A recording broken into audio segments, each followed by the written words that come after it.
قاسم پہلا سوال آپ سے کرتے ہیں. وقت کو جو میں نے جس طرح بتایا کہ ہماری کوشش ہوتی ہے, ہم انڈرسٹینڈ ایسے کرتے ہیں کہ بس ایک سیدھی لکیر میں اس پوائنٹ سے دوسرے پوائنٹ تک جا رہے ہیں. کیا آپ بھی بلیو کرتے ہیں کہ وقت دراصل دائروں میں گھومتا ہے؟ سدرا میں بڑا مشکور ہوں آپ کا, اور میں تعریف کرنا چاہوں گا کہ جس خوبصورت انداز سے سدرا نے خود بتایا وقت کیا ہوتا ہے, اس کو کوئی فلسفی سمجھ سکا ہوگا, عام سادہ بندہ بالکل انڈرسٹینڈ نہیں کر سکتا. آپ کے انٹلیکٹ کو میں داد دینا چاہوں گا ماشاء اللہ سے.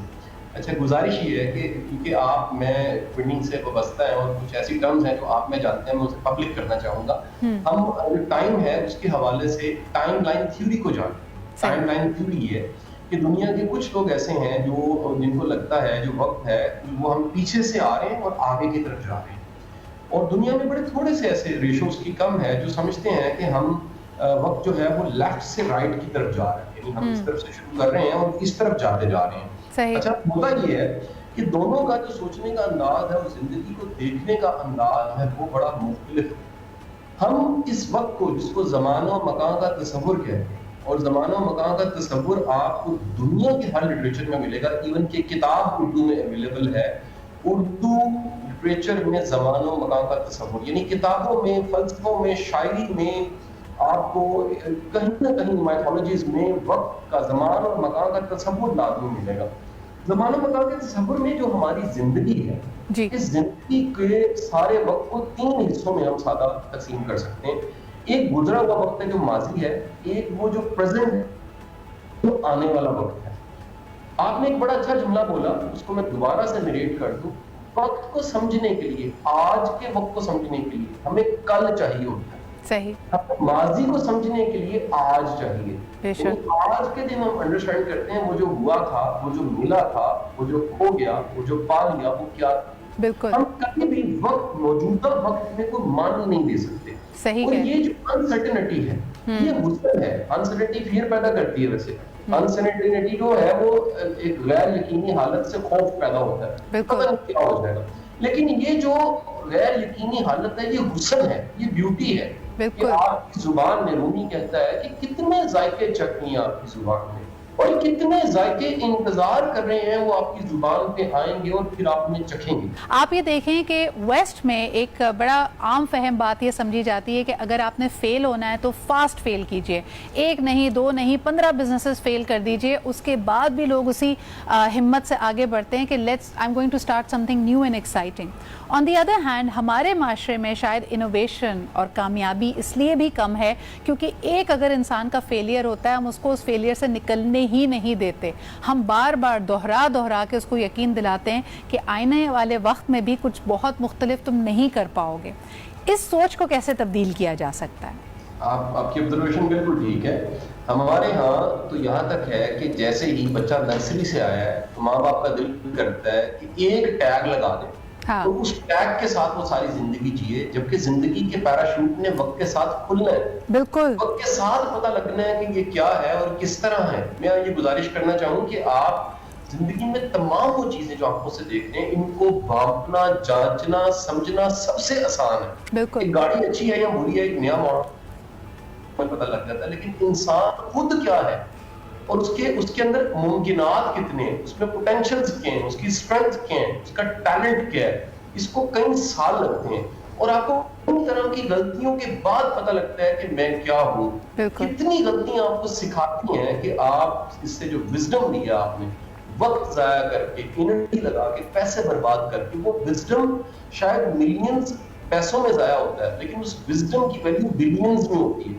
ہمارے ہاں یہ کلچر ہی نہیں ہے. ہم ڈسکریج کرتے ہیں, طنز کرتے ہیں, تنقید کرتے ہیں, مذاق اڑاتے ہیں. میں کہتا ہوں سدرا, ناکامی اور ناکامی کے بعد طنز کا ملنا بڑی دور کی بات ہے. یہاں تو آغاز کرنے والے کو تنقید کیا جاتا ہے, بالکل انیشیٹ تنقید کیا جاتا ہے, ڈاؤٹ پیدا کیا جاتا ہے, تم نہیں کر سکتے, تم میں کوئی ایسی قابلیت نہیں, تم لگتے نہیں ہو, تمہارے بچپن سے تم چور تھے. یہ جو مزاج پایا جاتا ہے یہ انڈو پاک کی بیلٹ میں بہت زیادہ ہے. اور اس کی سب سے بڑی وجہ علمیت نہیں ہے, ایکسپوئر نہیں ہے, ریڈنگ نہیں ہے, نالج نہیں ہے, ایک بیس نالج جو بیسک زندگی کا نالج ہوتا ہے وہ بھی نہیں ہے لوگوں کا. تو یہ ہمیں ایک پوری کی پوری سوسائٹی کو بنانا پڑے گا. کیا کہیں گے قاسم کہ اس طرح وقت کے بارے میں بات کر کے امتحان کی تیاری کرا کے، اب تو بڑی تنقید پوری دنیا میں ہو رہی ہے کہ ہم جو ایکیڈیمک ایئر پلان کرتے ہیں کہ جی پورا سال بچہ رٹو طوطے کی طرح چیزیں پڑھتا رہتا ہے، آخر میں اس سے امتحان لیا جاتا ہے، یہ دراصل اس کی بہت سارے ہڈن ٹیلنٹس کو ہمیشہ کے لیے ختم کر دیتا ہے، کریٹیوٹی کو ختم کر دیتا ہے. کیا آپ بھی اس کو مانتے ہیں اور کیا ہمارے نصاب کو، ہمارے پڑھانے کے انداز کو اب بدلنے کی ضرورت ہے؟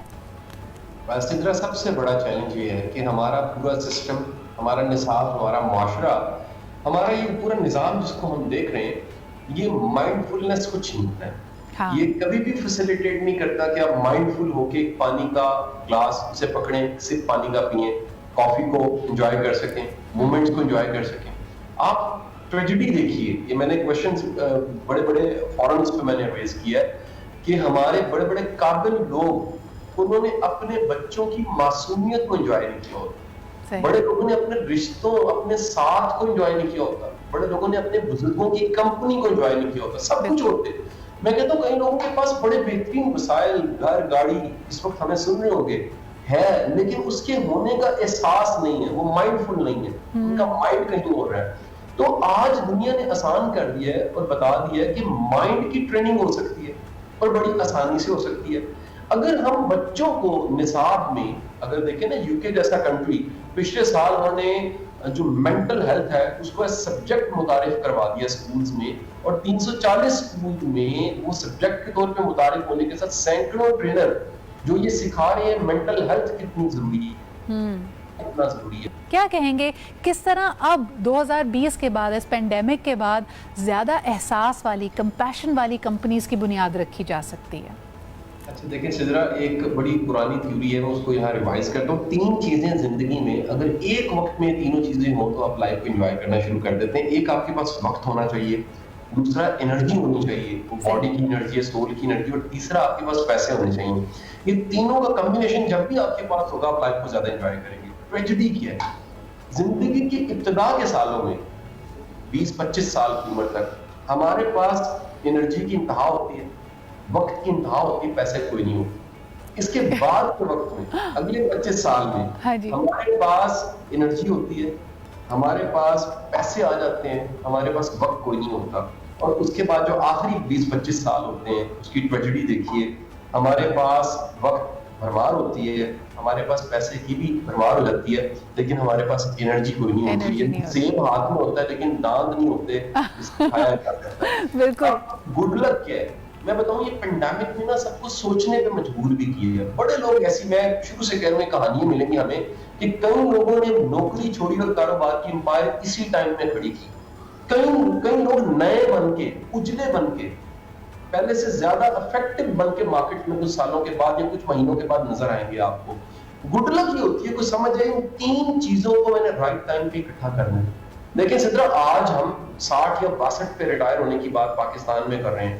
گورا کتابیں لکھ رہا ہے ریٹائرمنٹ ایٹ 40، 40 کی عمر میں ریٹائر ہو تاکہ جسم میں انرجی ہو، پیسے کچھ کمائے ہو اور آپ کے پاس کبھی ہو دنیا دیکھنی شروع کرو.